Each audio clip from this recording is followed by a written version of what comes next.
Hi, dear students. We are in the last leg of completing the calculus part.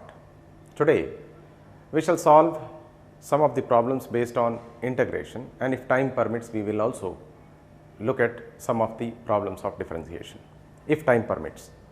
In the last class, we saw the fundamentals of integration, and finally, we concluded that if we have a function y, say, which is a function of x, if it is given in terms of x power n, and if I am asked to integrate this function. So, integrate f of x with respect to x if I am asked, then what I would do? For me, integration of y dx, which is nothing but integration of x power n dx, which we saw in the last class that this will be equal to x to the power, whatever power I have, power plus 1 divided by power plus 1. So, this is the integration of x power n dx. If this is the case, this sort of integral which does not have any limit, for that integration we also add a constant, and this sort of integral we call it as indefinite integrals. So, these integrals are called indefinite integrals. Those integrals that do not have limits are called indefinite integrals. If I am given some limits, say for example, next if I am asked to integrate this one, say y is equal to f of x is given as x power n, and I am asked to integrate the function f of x with respect to x within the limits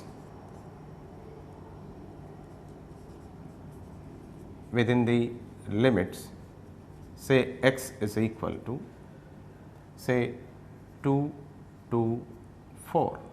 If I am given like this, then what I would do?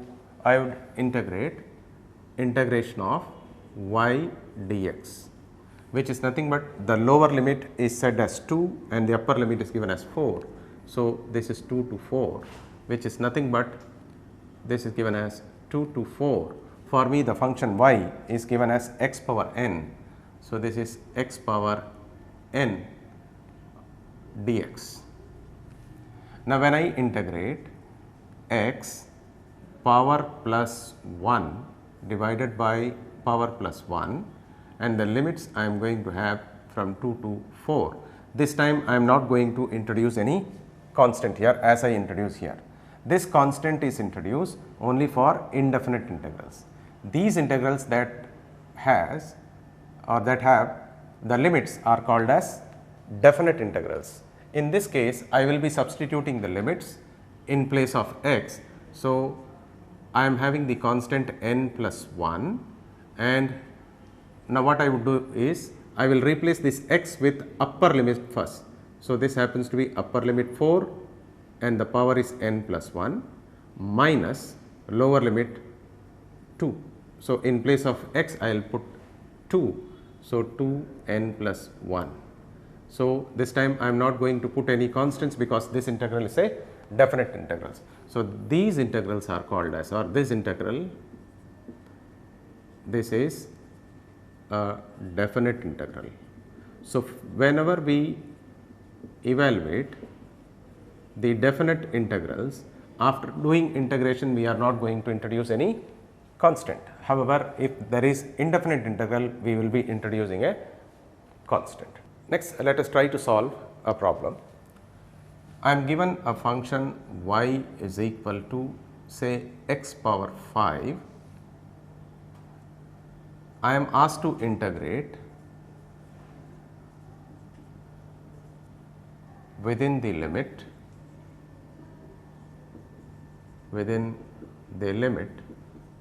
x is equal to say 1 to 2. So, what I would do, integration of y dx, the limit of x is from 1 to 2. So, this is nothing but x power 5, limit is 1 to 2. Now, when I integrate, I know that x power, whatever 5 I have, I will increase the power by 1 over denominator. I will divide this as 5 plus 1 and the limit is from 1 to 2, and I will have, this is nothing but x power 6 over 6 within the limit 1 to 2. Now, the denominator is a constant. Now, I am going to apply the limits. Applying limit, what we said, we will replace the x by first upper limit minus, then we will replace x by the lower limit. So, this happens to be 2 power 6 minus 1 power 6. If I evaluate, then I am getting 1 by 6 over. So, applying limits 2 power 6, so which is nothing but 6 times we multiply 2. So, 2 2s are 4, 4 2s are 8, 8 2s are 16, 2s are 32, 2s are 64. So, 64 minus 1 power 6 is 1. So, as such I get 1 by 6 times 63. Now, 63 over 6 is the value of this integration. Next, let us have another concept. As we saw now, integration of x power n dx, we get it as x power n plus 1 over n plus 1. Now, what I want to check is, I am getting the result of the integration of x power n dx is equal to x power n plus 1 over n plus 1 plus a constant. For my problem, I am going to consider, okay, this I have a constant.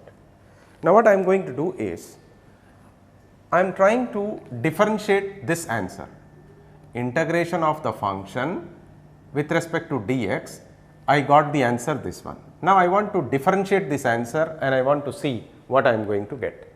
So, let me differentiate this function with respect to x. So, I differentiate d over dx of x power n plus 1 over n plus 1 plus a constant.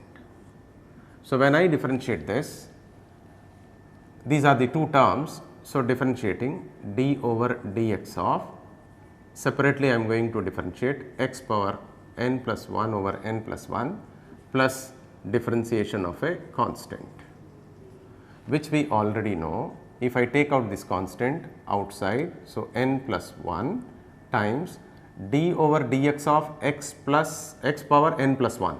So, we know power times power minus 1. So, power is already n plus 1 minus 1 plus differentiation of a constant is 0.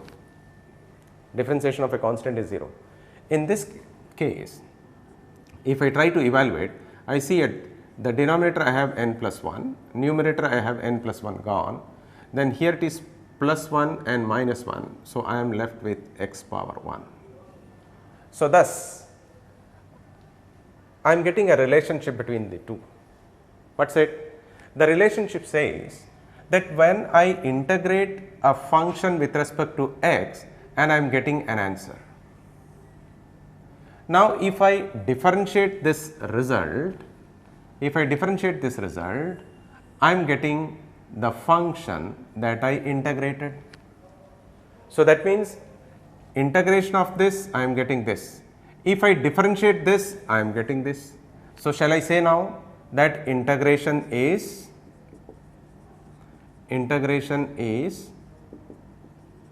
the reverse process of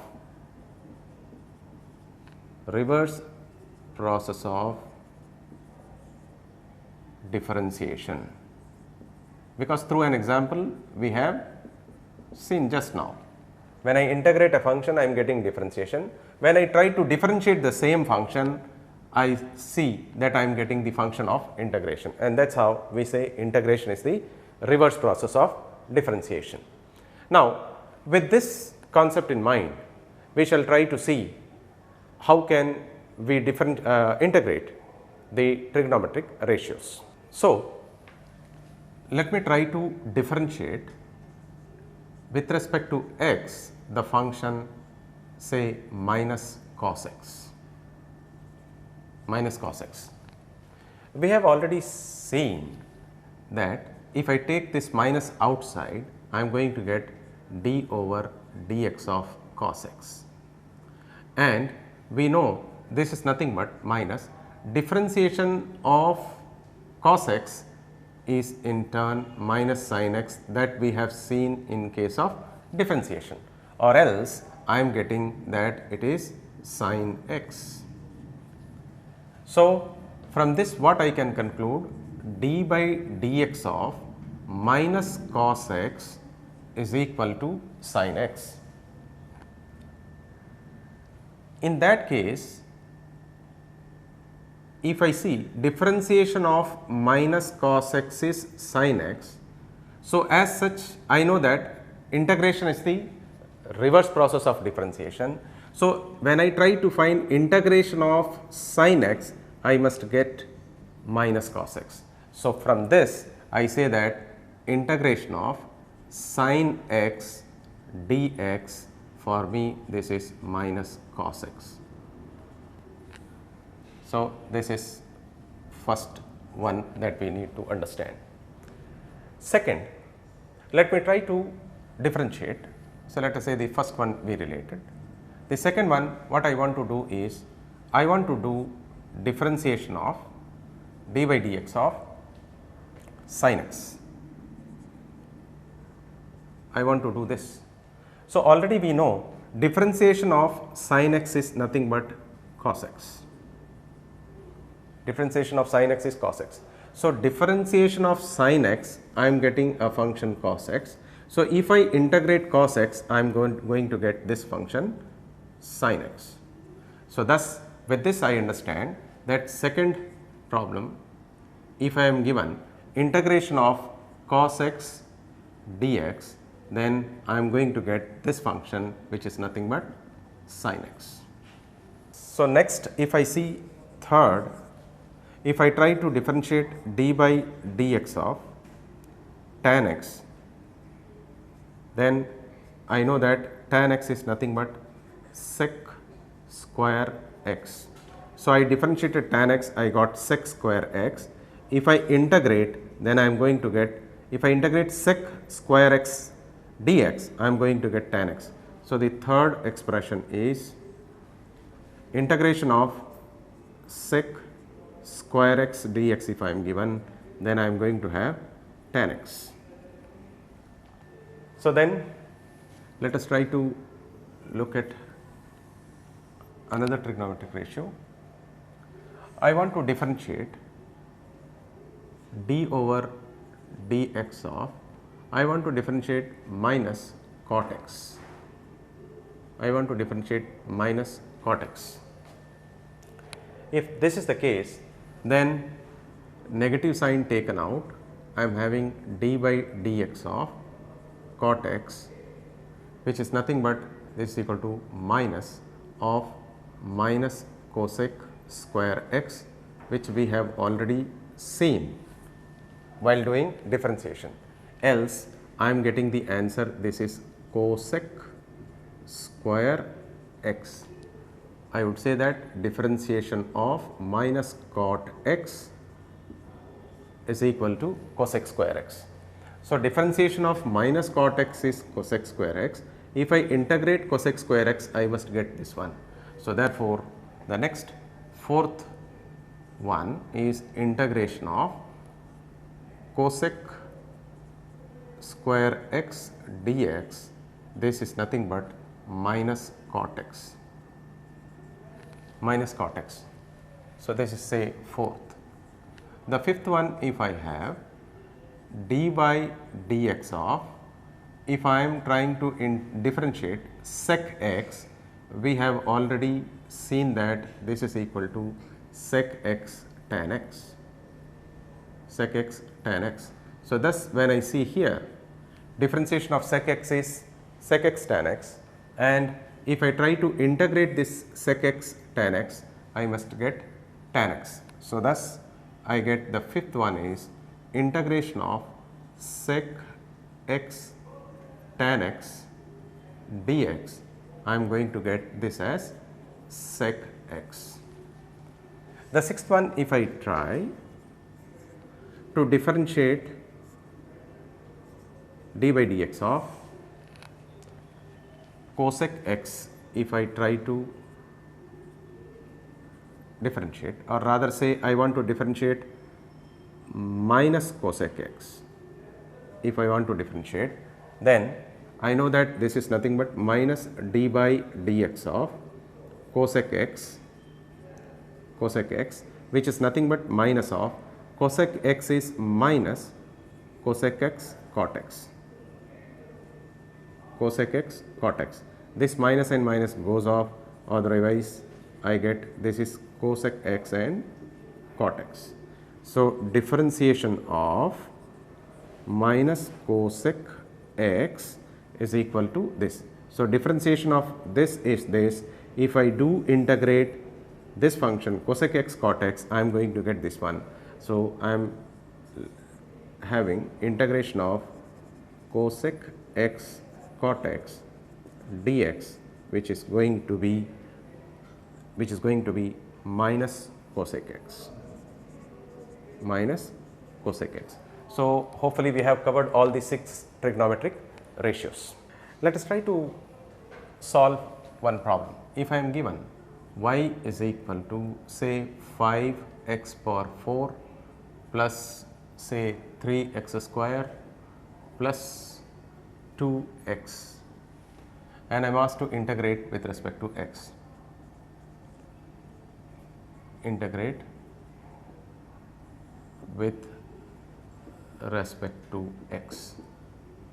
So, thus integration of y dx, which is nothing but integration of 5x power 4 plus 3x square plus 2x, which is an indefinite integral.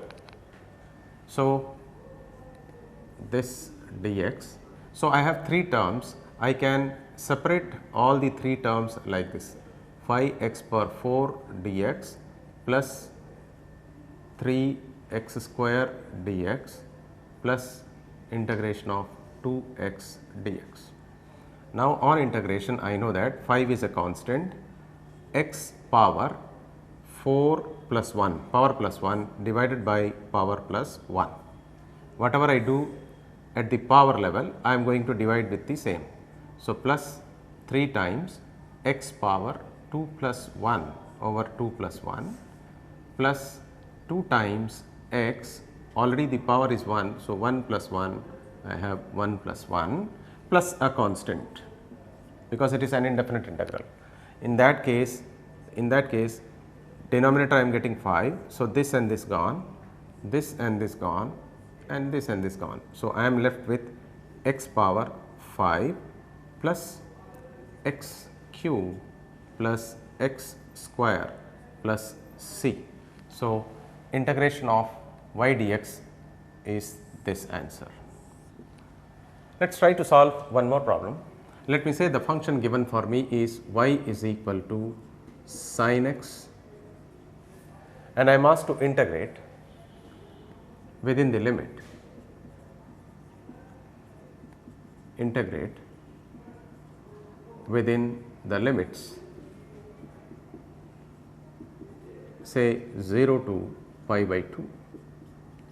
In that case, this integral becomes the definite integral for me, and integration of y dx 0 to pi by 2 I 2, which is nothing but integration of 0 to pi by 2 sin x dx. Just now we saw when we integrate sin x, we get minus cos x. When we integrate sin x, we get minus cos x, and we have to put the limits 0 to pi by 2. Now, we are going to apply the limits. Let me take minus outside, and I am trying to apply the limits. So, I will replace this x by the upper limit first. So, this is cos pi by 2 minus, then again lower limit. So, it is cos 0, otherwise minus cos pi by 2 is 0 for me, minus cos 0 is 1 for me. So, minus of minus 1 is plus 1. So, thus when I do integrate 0 to pi by 2 sin x dx, I am getting the answer 1. Let us try to integrate another function. Say I am given integrate a x plus b whole power 3 by 2 dx. So, this is the function which is to be integrated with respect to x. In that case, now a and b are constants. So, where a and b are constants, this is given. So, now how would I integrate? Because here I have power and within the bracket I have two terms. So, what I am going to do is I am going to substitute this one. I am going to substitute a x plus b as z, and I am trying to differentiate this substitution with respect to x. So, I have a x plus b and d by dx of z. On differentiating, see I have two terms. So, this is a constant, this will be 0, a x. So, simply I am going to get this differentiation as a, which is equal to dz over dx, else I can write my dx as dz over a. So, this is the first substitution, I mean second one is this one. So, now I will replace ax plus b by z and dx by dz over a. So, thus rewriting the equation integration, what I will have integral of ax plus b, for me it is z. So, I write z power 3 by 2. So, this is 3 by 2 times dx is for me dz by a. So, therefore, this is dz over a. This is an indefinite integral. So, this a is constant, already it was told. So, I can take out of the integration. So, 1 over a integration of z power 3 over 2 dz. So, therefore, now I have the simple integration as we had x power n dx, similar to that. So, on integrating this one, I will have 1 over a times z power plus 1 over power plus 1, power plus 1. Evaluating this, I have 1 over a z power 5 by 2 over 5 by 2, 5 by 2. Rewriting this, I am left with 2 over 5 times a is in the denominator, z power 5 by 2 plus c, because this is an indefinite integral. So, therefore, now I am going to replace the value of z which I assumed previously. So, I have 2 over 5 times a. For me, z is ax plus b whole power 5 by 2 plus c. So, this is the integration of ax plus b whole power 3 by 2 dx. So, this is my answer. This is my answer. Let us try to solve another problem. I am given, say, integration of dx over ax plus b, where a and b are constants. A and b are constants. So, it is given. I am going to approach this integration with the same method as I told you.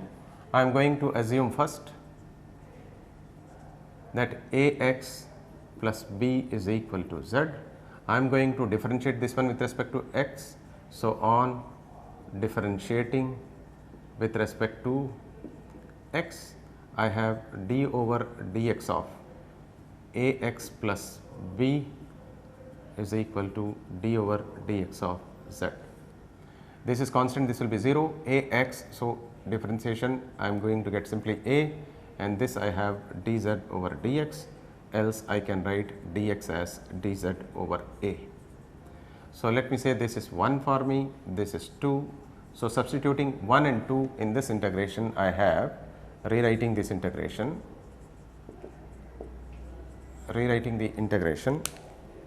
I have integration of dx over ax plus b as integration of dx for me is dz over a by ax plus b is z for me. A is constant, so I take outside, a is constant, I take out. So, 1 over a integration of dz over z. Already we have the experience that if I differentiate d by dx of say natural logarithm of x, then I would get this as 1 by x. Now, differentiation of ln of x, natural logarithm of x is 1 by x. So, if I integrate 1 by x, I am going to get natural logarithm of x. In that case, dz by z. So, it is nothing but 1 by z dz. So, 1 by z integration is going to be natural logarithm of z. So, as such, I am going to have this is equal to 1 by a is constant, natural logarithm of z plus a constant because it is an indefinite integral. In that case, now I can substitute the value of z here. So, therefore, I am having the answer as 1 by a ln of z is nothing but ax plus b plus c. So, this is the integration of this function dx over ax plus b, this one. So, this is the answer for this integration. Come on, let us try to solve one more integration, say integration of sine 2x dx. This time I am going to assume 2x as z. I am going to differentiate both sides. So, 2x dz over dx. If I differentiate, I am going to get dz over dx. Otherwise, for me dx is equal to dz by 2. So, let me say this is 1, this is 2. I am going to substitute 1 and 2, thus rewriting this integration. I am going to have integration of sine z dz, I am going to dx, I am going to replace with dz by 2. Now, taking the constant out, I will have 1 by 2 integration of sine z dz, which we know this is nothing but minus cos z. So, this is minus cos z.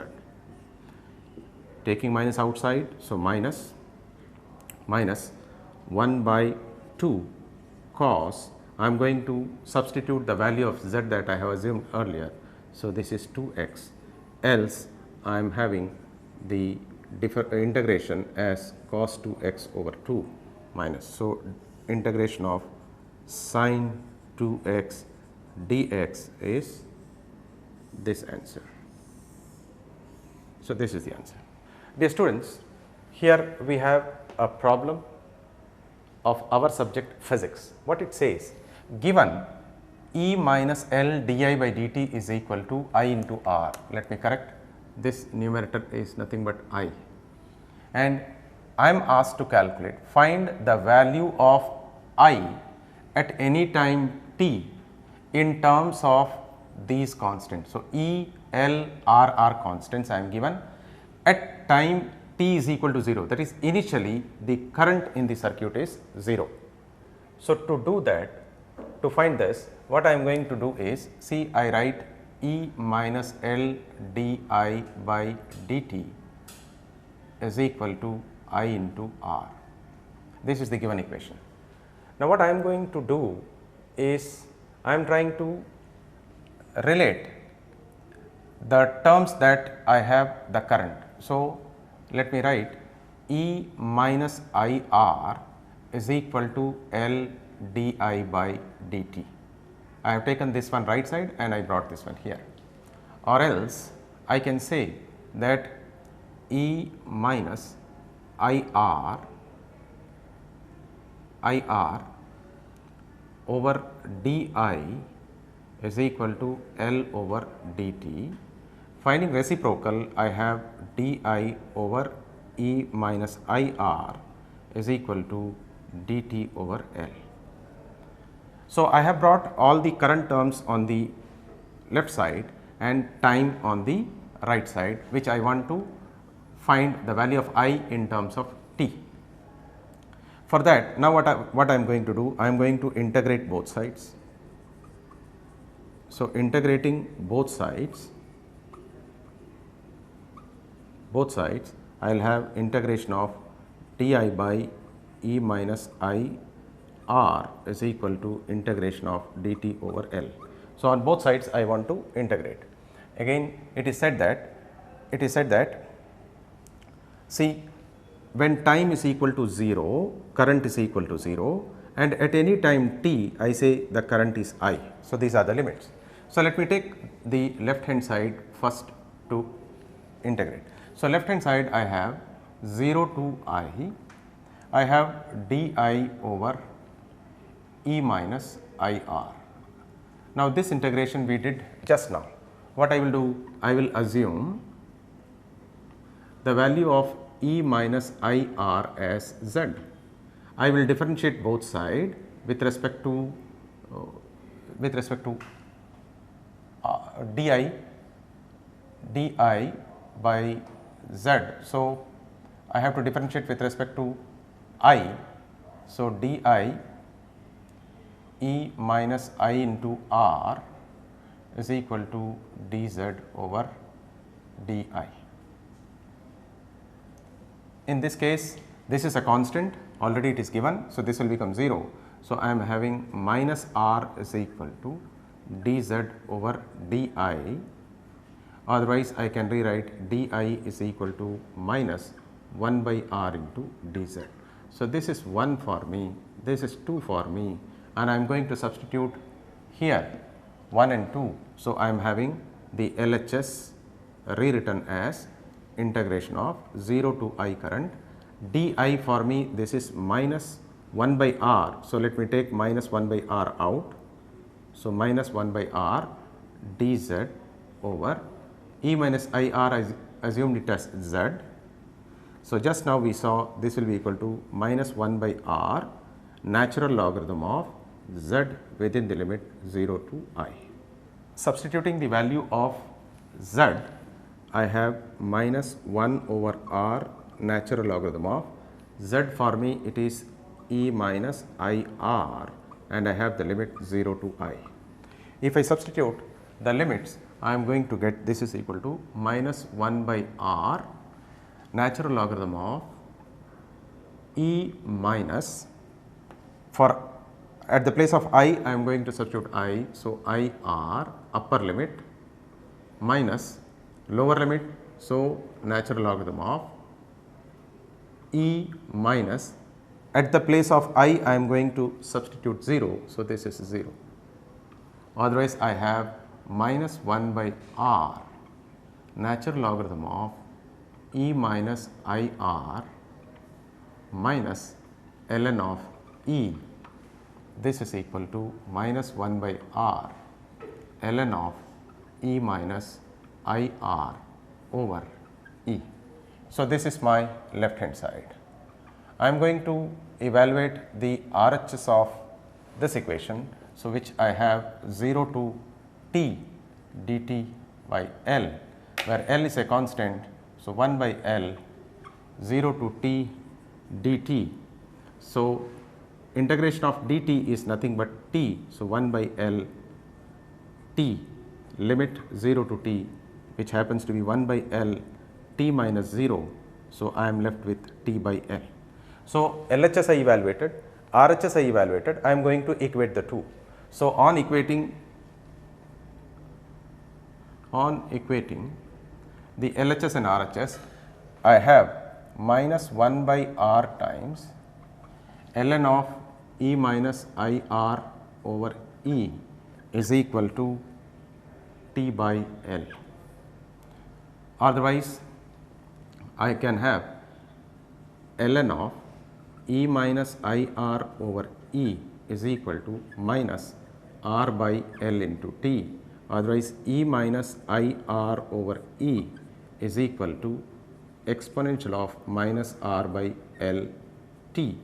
Otherwise, E minus I r is equal to E over minus r by L into T. Otherwise, I r I take the right side and this one on the left way. So, I have E minus r by L into T is equal to I into r, or as such I can take E common. So, I is equal to E common, r will come to the denominator, I am left with 1 minus e power minus r by L into T. So, this is the relation that I was asked to evaluate. So, find the value of I. So, the value of I at any time t in terms of E, L and R, in terms of E, L and R we have found. So, this is the relation actually I was asked to calculate. So, using integration we have solved this expression. So, dear students, this is the end of the calculus part. The basic calculus, say differentiation and integration that we require to study the fundamentals of physics we have covered. From the next class onwards, we will start the chapters of physics. Thank you very much.